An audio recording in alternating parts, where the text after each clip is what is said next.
आज की इस वीडियो में मैं आपको ये बताने वाली हूँ कि किस तरीके से आप पहले ही पता कर सकते हैं कि पैरालिसिस होने वाला है या फिर स्ट्रोक होने वाला है। ये पैरालिसिस और स्ट्रोक जो है बहुत ही डेंजरस कंडीशन होता है। जिस किसी के साथ होता है या जिसकी भी फैमिली में होता है, उन लोग ही इसे समझ सकते हैं कि कितनी सारी दिक्कतें जो है वो पेशेंट के साथ साथ पूरे फैमिली मेम्बर्स को करना पड़ता है। तो इसीलिए अगर किसी को ये पता चल जाए कि पैरालिसिस होने वाला है तो वो उससे कैसे बच सकते हैं और किस तरीके से इस पैरालिसिस को रिवर्स किया जा सकता है, तो ये समझने के लिए आपको वीडियो को पूरा अंत तक देखना बहुत ज़्यादा ज़रूरी रहेगा, क्योंकि हर छोटा से छोटा पॉइंट जो है वो बहुत ज़्यादा इम्पॉर्टेंट है। स्ट्रोक से कैसे आप प्रिवेंट कर सकते हैं, कैसे बच सकते हैं, ये भी आपको इस वीडियो के अंत में पता चल जाएगा। तो वीडियो में अगर कोई भी डाउट लगे, आपको कोई भी आपके मन में क्वेश्चन आए तो कमेंट जरूर कीजिएगा, बहुत जल्द उसका आंसर करेंगे। हेलो दोस्तों, कैसे हैं आप सब। मैं आपकी डॉक्टर ज्योति पांडे। पैरालिसिस की जो प्रॉब्लम होती है वो हमारे क्रेनियल नर्व से स्टार्ट होती है। क्रेनियल नर्व्स का मतलब है हमारा ये जो माइंड होता है, जो हमारा मस्तिष्क होता है, उसमें 12 क्रेनियल नर्व्स होती हैं। मतलब 12 तरीके की क्रेनियल नर्व्स होती हैं जो कि हमारे जो सेंसेस होती हैं, जो हमारे एक्टिविटीज़ होती हैं, इन सारी चीज़ों को करने के लिए जिम्मेदार होती हैं।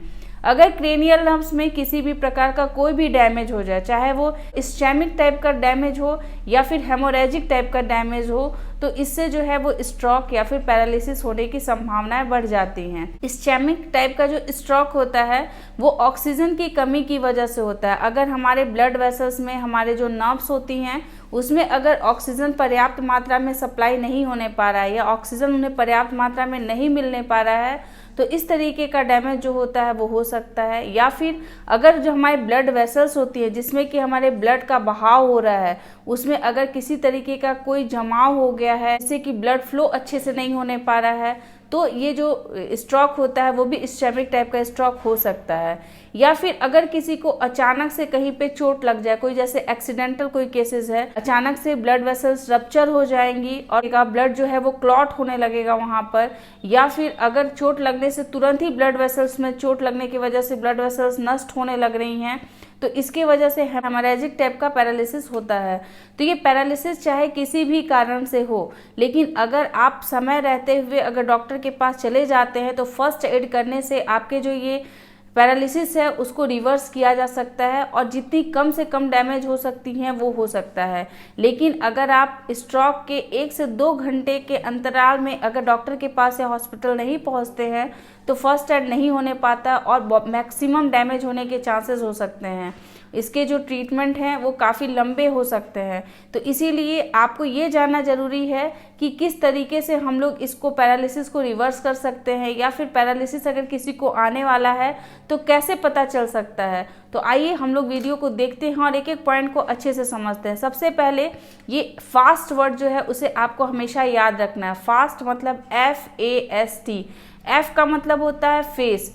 अगर किसी को भी पैरालिसिस आने वाला होता है तो उसके जो चेहरे होते हैं उसमें आपको तुरंत से बदलाव दिखने लगते हैं। जैसे चेहरा जो है वो ड्रॉपिंग होने लगता है, फेस जो है वो एक तरफ जो है अलग सा खिंचाव दिखने लगेगा, आंखों में खिंचाव दिख सकता है, नाक के पास खिंचाव दिख सकता है। ये सारी जो चीज़ें हैं जब आप किसी को देखते हैं तो बहुत ही लकी होते हैं ऐसे लोग जिन लोगों में एक एक करके साइंस जो हैं वो दिखते हैं, लेकिन कुछ लोगों में दिखते हैं। अगर आप देखते हैं और अचानक से आपको ये परिवर्तन दिखता है तो आप बहुत जल्द पता कर सकते हैं कि इंसान को पैरालिसिस होने वाला है। उनके फेस में अगर किसी भी तरह का कोई भी बदलाव अगर आपको दिखे तो ये आपका पहला वार्निंग साइन होता है पैरालिसिस या फिर स्ट्रोक आने का। सेकेंड जो होता है वो होता है एक्टिविटीज़। A for activities. कहने का मतलब ये है कि अगर किसी का पहला साइन अगर आपके फेस में ड्रॉपिंग के साथ साथ अगर आपको ये दिखने लगे कि उनके हाथों पैरों की एक्टिविटी जो है वो थोड़ी कम होने लगी है, कहने का मतलब है उनकी मसल्स जो हैं उनको वीक महसूस हो रहे हैं, वो अच्छे से चलने नहीं पा रहे हैं, किसी चीज़ों को पकड़ रहे हैं तो वो गिरने लग रहे हैं, या फिर अगर वो चल रहे हैं तो वो लड़खड़ाने लग रहे हैं, उनको ऐसा फील हो रहा है या वो ऐसा आपको बता सकते हैं कि उनको जो है वो वीकनेस महसूस हो रहा है। अगर ऐसा कुछ हो रहा है तो ये जो होता है वो सेकेंड वार्निंग साइन होता है किसी को भी पैरालिसिस आने के पहले का। थर्ड जो होता है वो होता है S फॉर होता है स्पीच। स्पीच में अगर कोई डिफ़िकल्टी आने लगी, अगर वो बात कर रहे हैं, बात करते करते या तो फिर उनके मुंह से वो शब्द हट जा रहे हैं या फिर ऐसा ऐसा हो रहा है कि वो जो चीज़ बोलना चाह रहे हैं वो स्पष्ट रूप से बोलने नहीं पा रहे हैं, उनमें स्लरिंग आने लगी है। जैसे कि अगर मैं अपना नाम बोलना चाहूँ, जैसे कि अगर मैं ज्योति बोलूँ और मुझे अगर पैरालिसिस का अटैक आने वाला है तो ये ज्योति वर्ड मैं पूरी तरीके से नहीं बोलने पाऊंगी, ज्योति इस टाइप से मैं बोलूँगी। कहने का मतलब ये है कि उसमें जो है वो धीमा धीमा जो है वो आवाज़ आने लगा है, या फिर वो समझ तो सकते हैं लेकिन उस चीज़ों को अच्छे से वो बोल नहीं सकते हैं। तो ये वाला जो स्पीच डिफ़िकल्टी होती है ये आपका किसी भी इंसान के पैरालिसिस का थर्ड वार्निंग साइन होता है। ये बहुत ज़्यादा इंपॉर्टेंट होता है। अगर कोई बोलने में डिफ़िकल्टी महसूस कर रहा है तो उसे चाहिए कि वो तुरंत अपने आसपास के लोगों को इशारे में बताए, या लोग जो हैं वो उसे बिल्कुल भी अवॉइड ना करें, तुरंत ही उन्हें डॉक्टर के पास ले जाए। और सबसे लास्ट होता है टाइम। टाइम बहुत ज़्यादा इंपॉर्टेंट है पैरालिसिस के केसेस में, क्योंकि अगर आप टाइम रहते डॉक्टर के पास पहुंच जाते हैं तो इसके फर्स्ट एड के लिए आपको ऐसे इंजेक्शन दिए जाते हैं जिससे कि ये रिवर्स हो जाता है और कम से कम डैमेज जो है वो ब्लड वेसल्स का होता है। हमारे ब्रेन जो होती है उसमें इतनी छोटी छोटी, हमारे बाल जो होती हैं उतने माइक्रॉन्स पतली पतली जो होती हैं नसें होती हैं। अगर एक भी नस डैमेज होता है तो हमारा पूरा जो ब्रेन है उसमें कुछ ना कुछ डैमेज जो है वो स्टार्ट हो जाता है, कंटिन्यूअसली डैमेज हो सकता है, इंसान की मौत तक हो सकती है। तो इसीलिए समय रहते जानना बहुत ज़्यादा ज़रूरी होता है। बहुत कम ही लोग ऐसे होते हैं जो इतने लकी होते हैं कि उनको समय मिलने पाता है ट्रीटमेंट कराने का, वरना बहुत सारे लोग ऐसे होते हैं जो रात में नॉर्मली सोते हैं, सुबह उठते हैं स्ट्रोक हो जाता है, पैरालिसिस हो जाती है और इंसान की मौत हो जाती है। बट अगर आपके आसपास कोई भी ऐसा साइन अगर आपको दिखता है तो उन लोगों को अवेयर ज़रूर कराएं और तुरंत हो सके तो उनको नियर हॉस्पिटल में ले जाने की कोशिश करें। कुछ प्रिकॉशंस बता देती हूँ जिससे कि आप समझ जाएंगे कि अगर ऐसे कोई रिलेटेड लोग हैं आपके आसपास में तो उन लोगों को इन चीज़ों का ध्यान हमेशा रखना चाहिए। प्रिकॉशन में सबसे पहले अगर कोई डायबिटिक पेशेंट है या कोई अगर ब्लड प्रेशर के पेशेंट होते हैं तो इन लोगों को अपनी मेडिसिन कभी भी बंद नहीं करनी चाहिए।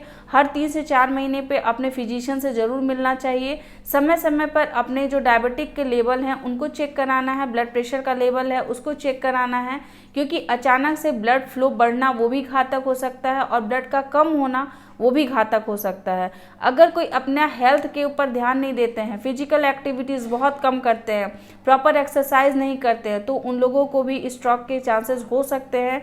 इसलिए वेट मैनेजमेंट बहुत ज़्यादा ज़रूरी है। शरीर का कोई भी ऐसा पार्ट हो जो कि एक्स्ट्रा रूप से बढ़ा ना हो, जैसे अगर पेट है तो पेट पे आपके कंट्रोल में होना चाहिए। वेट बढ़ना कोई बहुत बड़ी बात नहीं होती है, आपकी जो बॉडी की स्ट्रक्चर है उसको सेपेन होना बहुत ज़्यादा इंपॉर्टेंट है, क्योंकि वेट जो होता है वो आपके बोन से हो सकती है, आपके मसल से हो सकती है। बट अगर कहीं पे एक्स्ट्रा अगर निकला हुआ है, जैसे अगर आपका एग्जांपल के लिए पेट निकला हुआ है, इसका मतलब ये है कि फैट का डिपोजिशन, कोलेस्ट्रॉल का डिपोजिशन ज़्यादा हो सकता है, ये आपके लिए घातक हो सकता है। अगर कोई इंसान अपना प्रॉपर अच्छा डाइट नहीं लेता है, हमेशा जंक फूड और प्रिजर्वेटिव्स का उपयोग करता है, तो भी स्ट्रोक का पैरालिसिस हो सकती हैं। तो ऐसे कई सारे रीजंस होते हैं स्ट्रोक और पैरालिसिस आने का। तो ये आप पर्टिकुलरली ऐसा नहीं बोल सकते हैं कि अगर कोई अच्छा इंसान है तो उसे पैरालिसिस का या स्ट्रोक नहीं आ सकता है। ये जो होती है ये आपके लाइफ स्टाइल के ऊपर बहुत ज़्यादा डिपेंडेंट होता है, इसीलिए हमेशा हंसते रहना चाहिए, अपने लाइफ को हर दिन एंजॉय करना चाहिए। और अगर कोई भी ऐसे साइन और सिम्टम्स आपको दिखाई देते हैं तो आप भी अवेयर रहिए, अपने आसपास के लोगों को भी अवेयर कीजिए। तो इसीलिए इस वीडियो को जितना हो सके लोगों के साथ शेयर कीजिएगा। अपना ख्याल रखिएगा, अपने आसपास के लोग का ध्यान रखिएगा। आपके साथ हर छोटे से छोटे इन्फॉर्मेशन हमेशा शेयर करते रहेंगे, लाते रहेंगे नए नए वीडियोस। तब तक के लिए टेक केयर, बाय बाय।